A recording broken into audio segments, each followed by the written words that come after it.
السلام علیکم ورحمۃ اللہ۔ پیارے پیارے ہنستے مسکراتے ساتھیوں، آج سے ہم ایک نیا سلسلہ شروع کر رہے ہیں۔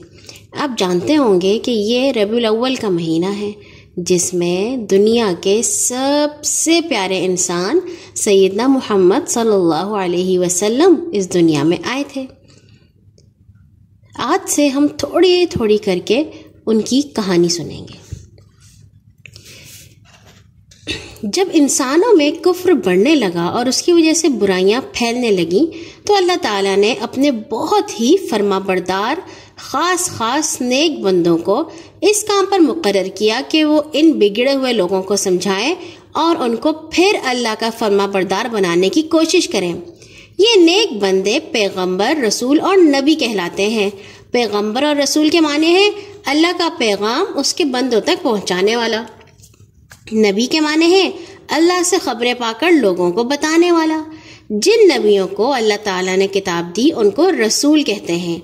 اللہ کے سب سے پہلے پیغمبر حضرت آدم علیہ السلام تھے۔ ان کے بعد اور ہزاروں پیغمبر دنیا کے مختلف ملکوں اور قوموں میں آتے رہے۔ یہ سب بڑے نیک، سچے اور پاک لوگ تھے، اور ان سب نے تمام انسانوں کو ایک ہی دین کی تعلیم دی، اور وہ یہی اسلام تھا۔ سب سے آخری پیغمبر ہمارے رسول پاک حضرت محمد صلی اللہ علیہ وسلم تھے۔ آپ پر پیغمبروں کا سلسلہ ختم ہو گیا۔ آپ صلی اللہ علیہ وسلم کے بعد اب تک نہ کوئی دوسرا پیغمبر آیا ہے اور نہ قیامت تک آئے گا۔ مشہور ہے کہ مختلف زمانوں میں اللہ تعالیٰ نے مختلف قوموں اور ملکوں کی طرف 1,24,000 پیغمبر بھیجے۔ ہر پیغمبر کا نام لیتے وقت علیہ السلام ضرور کہنا چاہیے، اس کے معنی ہے ان پر سلام ہو۔ اسی طرح جب ہم اپنے رسول پاک کا نام لیں تو صلی اللہ علیہ وسلم ضرور کہیں، اس کے معنی ہے اللہ کی ان پر رحمت اور سلامتی ہو۔ اس کو درود بھی کہتے ہیں۔ رسولوں اور نبیوں کی زندگی بڑی پاک ہوتی تھی، وہ کبھی کوئی گناہ نہیں کرتے تھے، اور اللہ تعالیٰ ان کو ہر بری بات، ہر برے کام اور ہر برے خیال سے بچاتا تھا، اسی لیے ان کو معصوم یا پاک کہا جاتا ہے۔ مختلف انبیاء تھے۔ سب سے پہلے حضرت نوح تھے، حضرت ہود، صالح، اور ایک ایسے نبی تھے جن کو ابو الانبیاء بھی کہا جاتا ہے۔ ان کا نام تھا ابراہیم علیہ السلام۔ حضرت ابراہیم علیہ السلام کے 2 بیٹے تھے، اسحاق اور اسماعیل۔ حضرت اسحاق کی نسل میں سے بہت زیادہ انبیاء ہیں، اور حضرت اسماعیل کی نسل میں سے ہمارے سب سے پیارے نبی محمد صلی اللہ علیہ وسلم آئے۔ یہ تو آپ جانتے ہی ہوں گے کہ حضرت ابراہیم کے بیٹے اسماعیل جب چھوٹے سے تھے تو اللہ تعالیٰ نے ان کو کہا تھا کہ اسماعیل اور ان کی ماں کو جا کے ایک وادی میں چھوڑاؤ، جس وادی کا نام ہے بکہ۔ وہاں پہ پانی بھی نہیں تھا، کوئی درخت بھی نہیں تھا، مگر حضرت ابراہیم نے اللہ تعالیٰ کی بات مانی اور اپنے چھوٹے سے بچے اور اس کی اماں کو وہاں پہ چھوڑائے۔ پھر کیا ہوا کہ جب حضرت اسماعیل کو بہت پیاس لگی اور انہوں نے زور زور سے اپنے پاؤں زمین پر مارے تو اللہ تعالیٰ نے حضرت جبرائیل کو حکم دیا کہ وہاں سے کھود کے پانی نکال دیں، اور پھر وہاں سے جو پانی نکلا اتنا نکلا کہ حضرت حاجرہ نے اس کو کہا زم زم زم، رک جاؤ، اور اس کے بعد وہ پانی رک گیا۔ اس وقت سے ہم اس پانی کو زمزم کہتے ہیں۔ اور جب دوسرے لوگ وہاں سے گزر رہے تھے تو انہوں نے دیکھا کہ ارے یہاں تو پانی بھی ہے، اور جب پانی تھا تو درخت بھی اگنے شروع ہو گئے تھے، اور جب درخت اگنے شروع ہو گئے تھے تو وہاں پہ بہت زیادہ پرندے اور چرندے اور جانور بھی آ گئے تھے۔ تو وہاں پہ لوگوں نے آہستہ آہستہ بسنا شروع کر دیا، اور وہ ایک شہر بن گیا جس کو مکہ کہتے ہیں۔ مکہ میں حضرت اسماعیل کے خاندان ہی کے لوگ رہتے رہے، اور آہستہ آہستہ یہ بہت بڑا خاندان بن گیا۔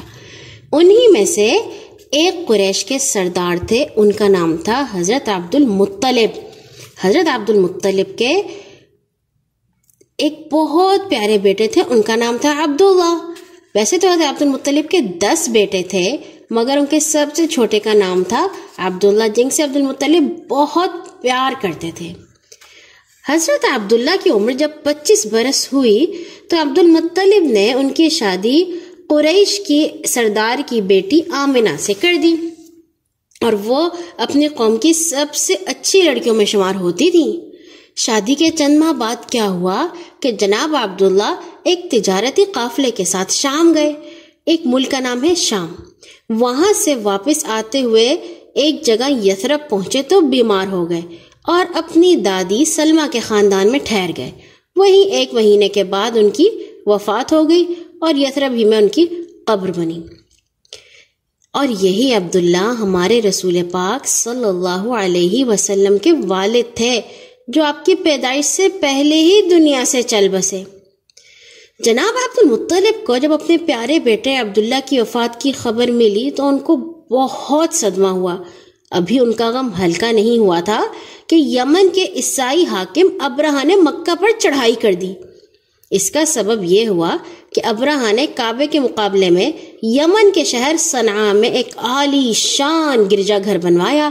گرجا گھر اس جگہ کو کہتے ہیں جہاں پہ عیسائی اپنی عبادت کرتے ہیں، اور حکم جاری کیا کہ لوگ اس گرجا کو کعبہ سمجھیں اور مکہ جانے کے بجائے اس گرجا میں آیا کریں۔ عربوں کو کعبے سے بڑی محبت تھی۔ ان کو ابرہہ کے حکم پر سخت غصہ آیا۔ ان میں سے کسی نے چھپ کر ابرہہ کے گرجے میں گندگی ڈال دی۔ ابرہہ کو جب پتہ چلا تو غصے میں اس نے ایک زبردست فوج کے ساتھ مکہ پر چڑھائی کر دی۔ اس کی فوج میں بہت سے خوفناک ہاتھی بھی تھے۔ ابرہہ کی فوج جب مکہ پہنچی تو وہاں عبد المطلب کے کچھ اونٹ چر رہے تھے۔ ابرہہ کے لشکر نے ان کو پکڑ لیا۔ عبد المطلب کو جب خبر ہوئی تو ابرہہ کے پاس گئے اور کہا، آپ کے آدمیوں نے میرے اونٹ پکڑ لیے ہیں، مہربانی کر کے وہ واپس دے دیں۔ ابرہہ بڑا حیران ہوا۔ اس نے کہا، یوں تو یہ لوگ کعبے کو بڑا پسند کرتے ہیں، اب میں کعبے کو گرانے کے لیے آیا ہوں تو اس کی تو انہیں فکر نہیں، اپنے اونٹ مانگنے آ گئے ہیں۔ عبد المطلب ہنس پڑے، کہنے لگے، ان اونٹوں کا مالک میں ہوں، اس لیے میں ان کو چھڑانے کے لیے آپ کے پاس آیا ہوں، جبکہ یہ جو گھر کعبہ ہے اس کا ایک مالک ہے جو سب سے زیادہ طاقتور اور بڑا ہے، وہ خود اس کی حفاظت کرے گا۔ ابرہہ نے غصے میں آ کر کہا، دیکھوں گا میں کعبے کا مالک اس کو میرے ہاتھ سے کیسے بچاتا ہے۔ ٹھیک ہے، تم اپنے اونٹ لے جاؤ۔ عبد المطلب وہاں سے واپس آ گئے۔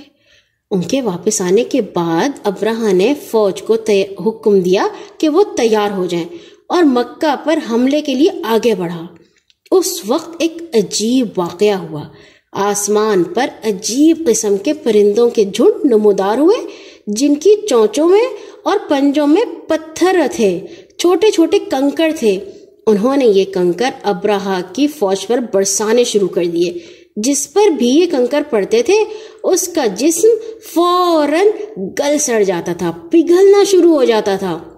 اس طرح ابرہہ اور اس کی فوج اور ہاتھی سب کے سب بری طرح ہلاک ہو گئے، اور ان کی لاشیں کھائے ہوئے بھوسے کی مانند ہو گئی۔ جیسے ہم منہ میں نوالا ڈالتے ہیں نا، اور ہم اس کو کھا کے اگر باہر نکال دیں تو کیسا لگتا ہے وہ، اس طرح سے ان کی لاشیں ہو گئی۔ اس کے بعد ایک سیلاب آیا اور سب لاشوں کو سمندر میں بہا لے گیا، اور اللہ تعالیٰ نے اپنے گھر کو بچا لیا۔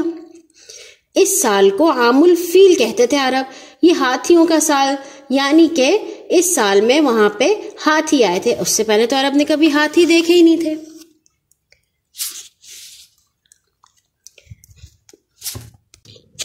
مکہ پر حملہ کرنے والے ابرہہ اور اس کی فوج کو برباد ہوئے 50 دن گزر چکے تھے۔ ربیع الاول کا مہینہ تھا، جاڑا ختم ہو چکا تھا اور بہار کا موسم شروع ہو چکا تھا۔ درختوں میں کونپلیں پھوٹ رہی تھیں کہ ایک دن جب رات کا اندھیرا دور ہو رہا تھا، ٹھنڈی ٹھنڈی ہوا چل رہی تھی اور مکہ کے اونچے نیچے پہاڑوں پر صبح کا نور بکھر رہا تھا، بی بی آمنہ کے گھر ہمارے رسول پاک صلی اللہ علیہ وسلم پیدا ہوئے۔ ننھے حضور خوبصورت تھے کہ جو دیکھتا تھا دیکھتا ہی رہ جاتا تھا۔ دادا جناب عبد المطلب کو جب خبر ملی کہ ان کے ایک پوتا ہوا ہے تو وہ بہت خوش ہوئے، دوڑے دوڑے گھر آئے، پوتے کو بیٹے کی نشانی سمجھ کر سینے سے لگا لیا اور بہت پیار کیا۔ جس دن ہمارے رسول پاک دنیا میں تشریف لائے یہ ربیع الاول کا مہینہ تھا اور پیر کا دن تھا۔ اچھا بچوں، باقی کہانی انشاءاللہ کل سنیں گے۔ اللہ تعالی ہمیشہ آپ کو پیارے نبی کی سنت پر چلنے کی توفیق عطا فرمائے۔ اللہ حافظ۔